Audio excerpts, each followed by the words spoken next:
in cadow oromo ka daran wallahi aniga kugule billahi kugule tallahi kugule maalintii dhaweedii reer Soomaaliland 300 qof baa kacay annaga aragti dheer annaga aqoon-yahana annaga wax baranay gobolada galbeedka dagaal baa ka soo socda difaac hal la galo oromo Hargeysa sheegana si bilaada kama hadlayo cid alla cid u jeedaa ma jirto ku shaqaysanaysa sida ugu qurux badnaatay ku dhaxlabisatay ganacsi uga furan yihiin leh awooyaashii isirkeeda deganaan jiray halkan ayaan doonayno idin baarana waxa tiim baan soo bandhigaynaa oo idin ka qaadayna mid baa ka hadlaysa mid baa buubuulinaysa meeyo ku aragtida dheera meeyo ku aqoonyahanka maalinta qof Soomaali Hargeysa soo hadal qaado wixii dhici lahaa loogi jamba social media laga dhigay war maxaa Soomaali ka sheegaya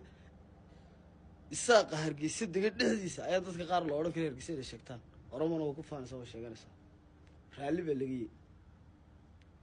abtiintaas oo kun oo bilyan oo gaajoonaya ayaa adiga ku diyaarsan wallahi oo billahi oo tallahi wad kala lahayn waligaaba Hargeysa deganow waligaaba laandheere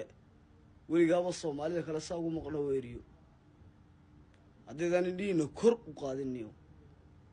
meesha oo socota aakhira soo dhaweyso oranka ku faano laga gasho hayso qofka Soomaaliga maanta Hargeysa soo qaadana reer commenti reer meg reer kuwa followers-koodu badan soo soo wada waxa ciidan wax walba maantana oron ba Hargeysa sheeganay cid kama hadlayso